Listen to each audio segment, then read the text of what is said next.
할렐루야. 성령께서 이 시간도 말씀을 통해서 우리에게 큰 은혜로 역사하실 줄 믿습니다. 오늘날 예수님을 믿고 따르는 성도들이 참 굉장히 많이 있습니다.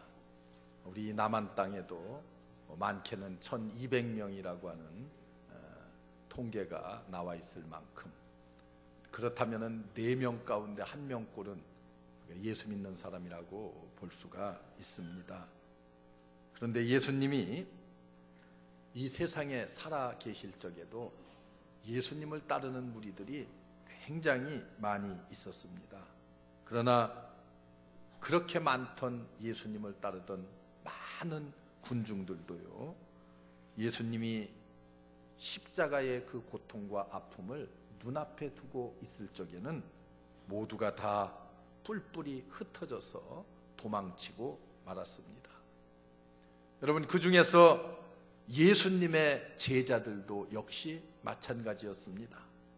오늘 마태복음 26장의 내용은 예수께서 십자가의 고난을 앞에 놓고 겟세마네 동산에서 기도하실 때에 제자들에게 이렇게 말합니다.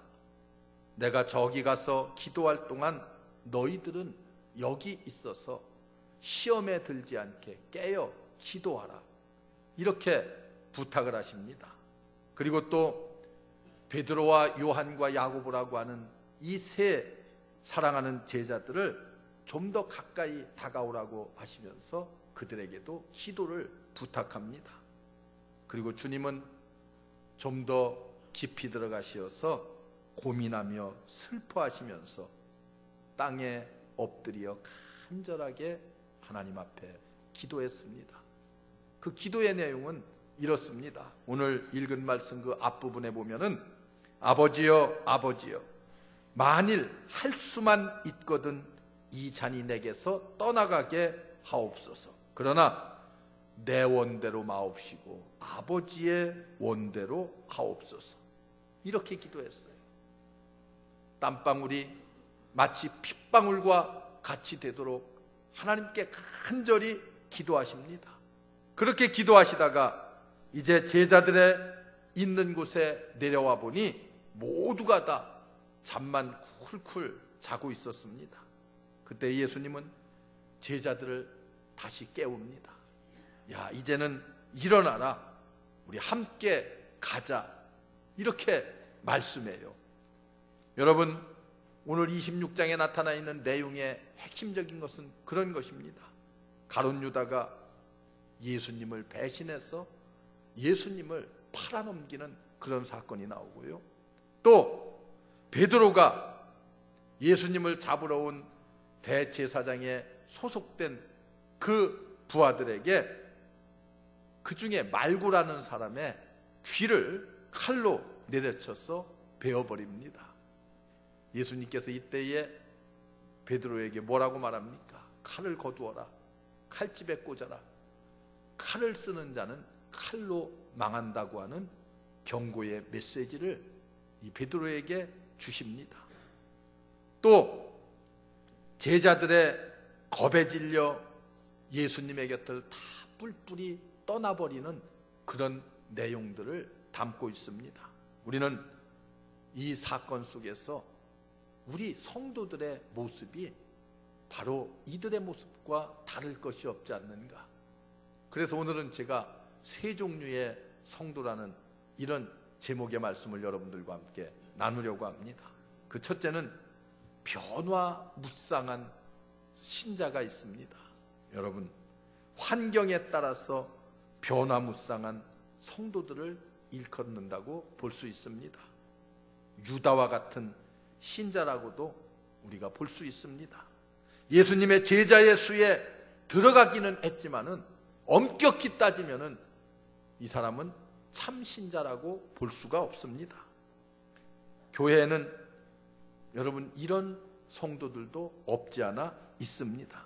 입으로는 봉사도 잘하고 어떻게 보면은 예수를 잘 믿는 것 같기도 한데, 그런데 실제의 행동은 그렇지가 않습니다.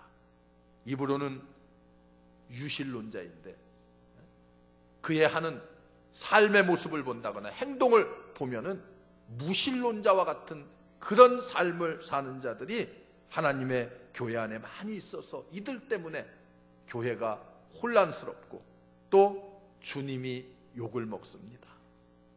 여러분, 우리는 주님을 다시 판다거나 주님을 다시 십자가에 못 박는 그런 어리석은 신앙생활을 해서는 안 되리라고 봅니다.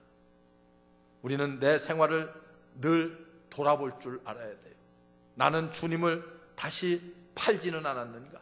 나는 주님을 다시 십자가에 못 박는 그런 신앙생활을 하지는 않았는가?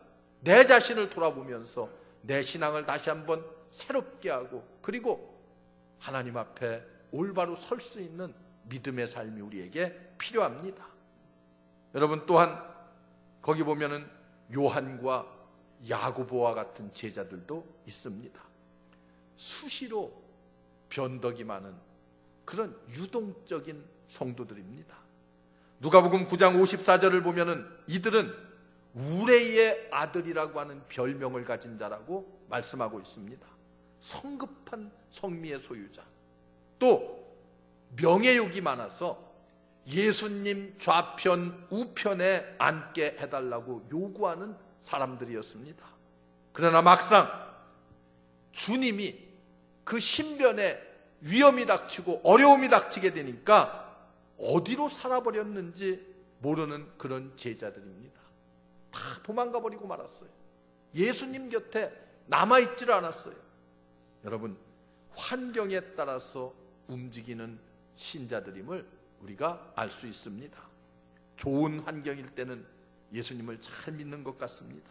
돈 잘 벌고 사업도 좀 잘 되고 모든 일이 순조롭고 기분이 좋고 자녀들이 잘 되고 이런 것 같을 적에는 봉사도 잘하는 것 같고 그리고 충성도 잘하는 것 같지만은 일단 어려움이 닥치고 또 형편이 좀 어려워지면은 쉽게 낙심하고 좌절하고 어디로 숨어버렸는지 볼 수가 없는, 위기가 오면은 신앙도 주님도 아주 쉽게 저버리는 여러분, 그런 신자들이 없지 않아 있습니다.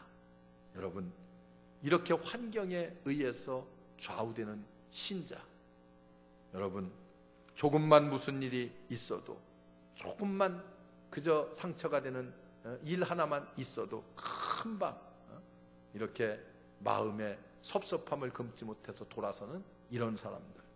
추우면은 추위 때문에, 더우면은 더워서, 비가 오면 비가 와서, 가난하면 헌금이 없어서, 부자가 되면 사업이 바빠서, 직장일에 바빠서 여러 가지 환경 모두가 다 핑계거리가 됩니다. 그냥 이러면 이래서 저러면 저래서. 여러분, 우리는 한번 주님을 따르기로 예수 그리스도를 내 마음에 영접해서 믿음으로 구원을 받았다고 하는 믿음의 확신이 내 마음속에 생겨나면 우리의 신앙에 흔들림이 없어야 됩니다. 주여, 영생의 말씀이 여기 계시온데 우리가 뉘게로 가오리이까? 이런 신앙 고백과 함께 결심을 하고 주님을 따라야 될 텐데 환경에 따라서, 기분에 따라서 언제까지 우리가 그런 신앙생활을 하겠느냐는 것입니다. 여러분, 디모데후서 4장 10절에 보면은 사도 바울이 이렇게 말합니다. 대마는 세상을 사랑함으로 나를 버리고 데살로니가로 갔다. 그렇게 말씀합니다. 대마와 같은 사람을 일컬어서 우리는 환경 중심의 사람이라고 그렇게 말합니다. 변화무쌍한, 조금만 어려움이 있으면 그 어려움을 극복하지 못하고 넘어지는 그런 사람입니다. 오늘날 이 대마처럼 세상을 사랑함으로 교회를 떠나는 사람들이 얼마나 많이 있는지 모릅니다. 여러분, 예수님 당시에도 예수님을 따르는 무리들이 길을 메웠어요.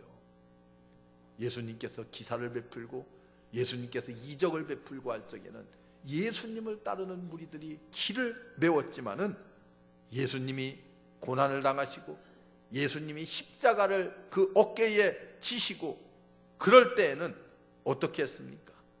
예수님의 은혜를 입은 자들, 병고침을 받은 자들, 예수님 앞에 나와서 떡을 얻어먹던 수많은 사람들 모두가 다 어떻게 했어요? 뿔뿔이 다 흩어져 도망가 버리고 말았습니다.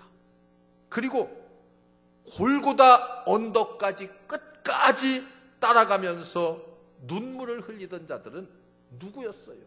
불과 예루살렘의 딸들 몇 사람뿐이었다고 성경은 그렇게 증언하고 있습니다.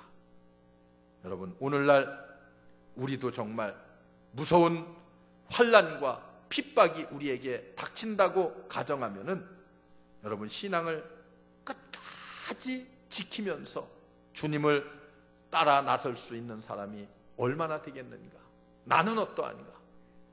나는 정말 말할 수 없는 환난과 시련이 닥친다 할지라도 우리 주님께 대한 믿음의 변함이 없는 것인가? 여러분, 한번 내 신앙을 점검해 볼 필요가 있습니다. 저나 여러분 모두가 다 기도로, 말씀으로, 성령으로 내 신앙을 재무장해서 어느 지경 어디까지라도 주님을 따라갈 수 있는, 주님 가신 그 길이라고 하면은 그 길이 고난의 길이라 할지라도 역경의 길이라 할지라도 따르겠다고 하는 그런 각오와 헌신의 결단이 우리에게 있어야 됩니다. 여러분, 우리는 환경에서 올바르게 어려움을 극복한 사도 바울과 같은 사람을 성경에서 찾아볼 수가 있습니다. 그는 복음을 전하다가 문매를 맞고 빌립보의 감옥에 갇혔습니다.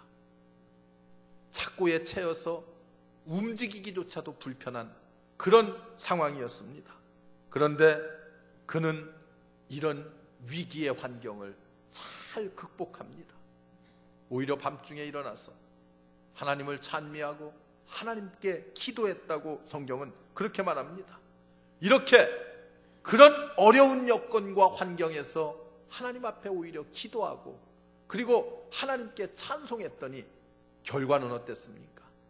그를 지키던 간수장과 그의 가정이 구원을 받게 되는 위대한 능력의 역사가 나타났습니다.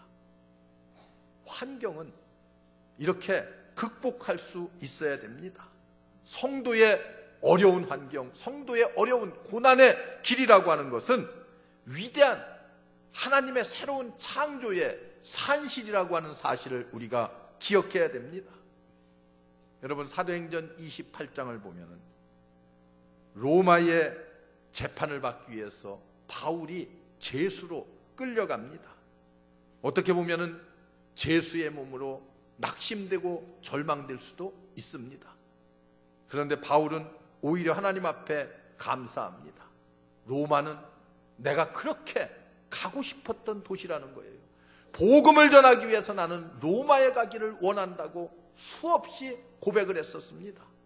어떻게 되었든 간에 내가 죄수로 가든 내가 어떻게 되었든 하나님께서 나를 로마로 인도해 주신 것 감사합니다.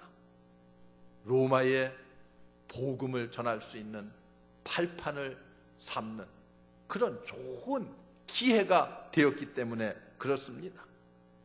여러분, 우리는 환경에 의해서 좌우되지 말고 사도 바울과 같이 오히려 어려운 환경을, 말할 수 없는 고난과 시련의 역경을 극복해서 오히려 하나님의 새로운 역사를 창조해 나가는 그런 환경으로 변화시키는 삶이 우리에게 필요합니다. 여러분, 성경, 구약 성경에 보면은 우리가 너무나 잘 아는 요셉이 나옵니다. 어려서 형들 때문에 애굽에 팔려가서 종살이도 하고 옥중 생활도 하고 말할 수 없는 고난의 삶을 살아왔습니다. 20여 년 동안이나. 그럼에도 불구하고 그는 이런 어려운 환경을 신앙으로 잘 극복을 했습니다. 후일 우리는 이 요셉이 얼마나 위대한 하나님의 역사를 이루어갔는가를 알 수가 있습니다. 그런데 여러분, 성경을 보면 재미있는 구절이 있어요. 요셉이 어려움을 당할 때마다 성경은 이렇게 기록하고 있어요. 하나님이 요셉과 함께 하였더라. 그 말씀을 중간중간에 이렇게 성경에 보면 넣어놓고 있어요. 하나님이 어려움을 겪는 요셉과 함께 했습니다. 그래서 그 모든 어려움을 극복하고 그는 애굽의 총리 대신이 되는 이런 놀라운 축복을 경험하게 됩니다. 이게 하나님의 위대함입니다. 어려움을 극복하면 하나님은 새로운 역사를 만들어내십니다. 우리는 구약 성경에 나오는 에녹과 같이 하나님과 300년이나 변함없이 동행하는 삶을 살았습니다. 성경에 나오는 노아와 같이 그는 120년 동안이나 꾸준히 말할 수 없는 어려움과 시련과 역경이 있었지만은 그 역경을 이기고 하나님과 동행했다고 성경은 그렇게 말합니다. 성경은 그래서 이런 자들을 일컬어서 의인이라고 이렇게 표현하고 있습니다. 욥과 같은 사람, 모든 면에서 아주 철두철미하게 시험에 들어서 모든 것을 다 잃어버리는 것 같았지만은 그런 가운데서도 넘어지지 않고 환경을 극복할 때에 하나님께서 욥기서 42장을 보면은 그의 모년에 하나님께서 복을 주었는데 처음 것보다 갑절로 주셨다고 성경은 그렇게 말씀하고 있습니다. 어려움 속에서 감사하며 어려움 속에서 오히려 하나님을 찬송하며 승리하는 우리 모든 성도 여러분들 되시기를 주의 이름으로 축원합니다. 우리의 신앙은 바로 이런 어려운 환경을 잘 극복할 때에 우리의 신앙이 어때요? 점점 무럭무럭 성장해 나아갈 수가 있습니다. 또 하나는 이런 종류의 신자가 있습니다. 자기 중심의 신자가 있어요. 자기 중심으로 신앙생활하는 사람, 오늘 말씀 가운데서 찾아본다고 하면 베드로와 같은 사람입니다. 베드로에게는 열심도 있었어요. 또한 올바른 신앙관도 가졌습니다.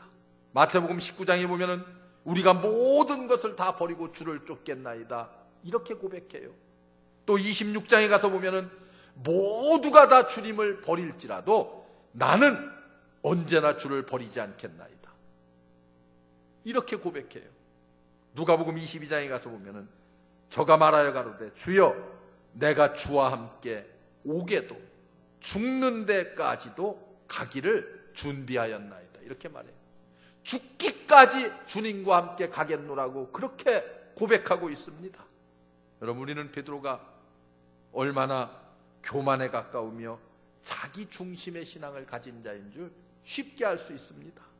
자기가 다른 그 어느 사람보다도 가장 주님을 잘 따르고 잘 섬기고 주님의 제자로서의 사명을 잘 감당한다고 자부했습니다. 다른 사람 모두가 다 주님을 버린다 할지라도 자기만은 주님을 버리지 않겠노라고, 주님을 따르겠노라고 자신 있게 호언장담했습니다. 그러니까 베드로는 자기 중심으로 신앙생활을 믿기 시작해서 자기 힘으로 믿음을 잘 지켜나갈 줄로 알았습니다. 자기의 어떻게 보면은 유익만을 생각하면서 신앙생활을 했습니다. 오늘날 여러분, 비교적 신앙생활을 잘한다고 하는 사람들 가운데도 자기중심적인 신자가 얼마나 많은지 모릅니다.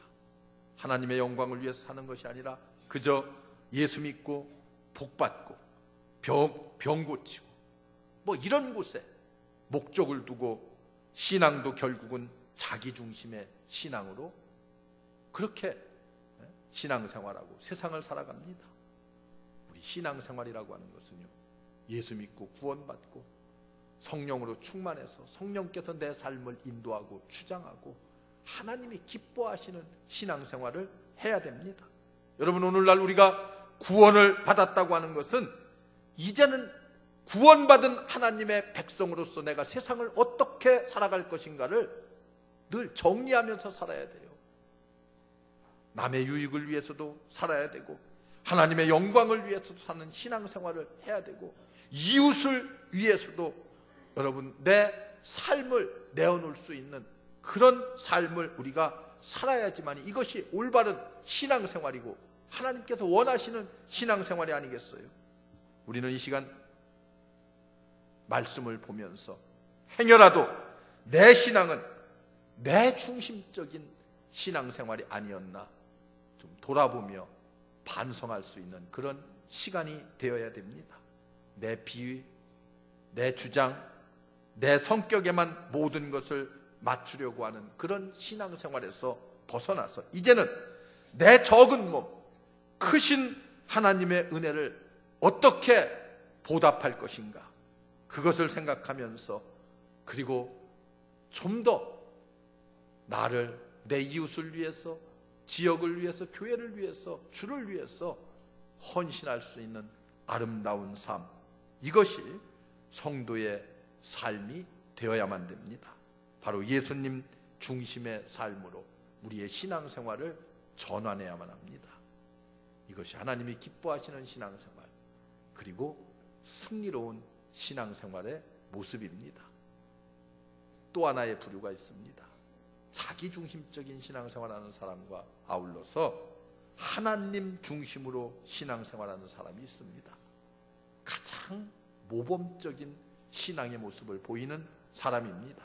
바로 예수님께서 하나님 중심으로 사는 신앙의 본보기가 되었습니다.